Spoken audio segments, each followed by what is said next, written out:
मित्रों नमस्कार, कैसे हैं आप लोग। जनता की आवाज़ सुधीर कुमार चैनल में आप लोगों का स्वागत है। मित्रों, मैं प्रतिदिन आप लोगों को कोई नई जानकारी देते रहता हूं।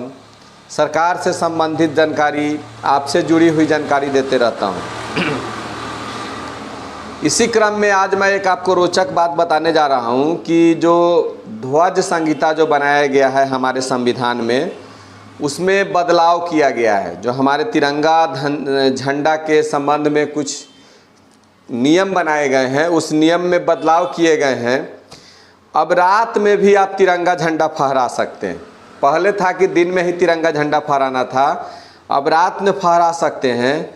इसके अलावा अब पॉलिस्टर और मशीन से बने कपड़े का राष्ट्रीय ध्वज के रूप में आप प्रयोग कर सकते हैं।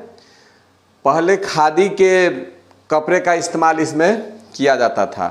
सरकार ने देश के ध्वज संहिता में बदलाव किया है। इसके तहत अब तिरंगा दिन और रात दोनों समय फहराया जा सकता है। साथ ही पॉलिस्टर और मशीन से बने राष्ट्रीय ध्वज का भी उपयोग किया जा सकता है। इसके पहले तिरंगे केवल सूर्योदय से सूर्यास्त तक फहराने की अनुमति थी। साथ ही मशीन से बने और पॉलिस्टर से बने राष्ट्रीय ध्वज के उपयोग की अनुमति नहीं थी।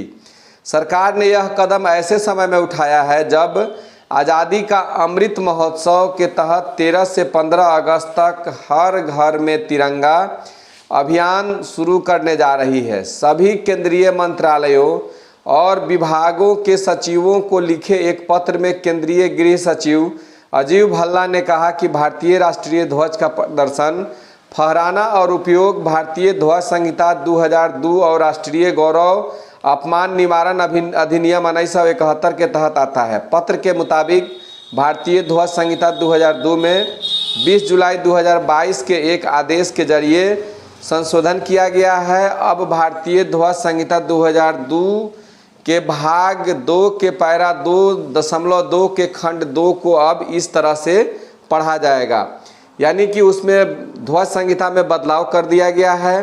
अब किसी भी समय आप तिरंगा झंडा को फहरा सकते हैं।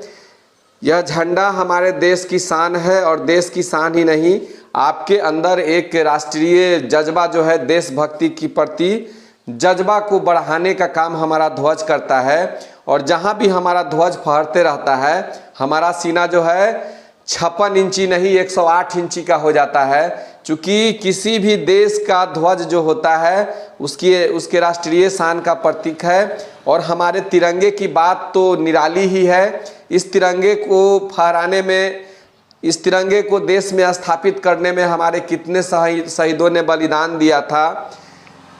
देश की रक्षा में अंग्रेजों से देश को मुक्त कराने के लिए हंसते हंसते सूली पर चढ़ गए थे। सभी भारतवासियों से आग्रह है कि सरकार जो हर घर तिरंगा कार्यक्रम जो 13 से 15 अगस्त तक चलाने जा रही है, उसमें बढ़ चढ़ कर हिस्सा ले। न सिर्फ अपने घर में तिरंगा झंडा फहराएं, बल्कि पड़ोस में कोई भी ऐसा जगह ना छूटे जहां हमारा तिरंगा लहराते हुए नहीं दिखे। जय हिंद, जय भारत।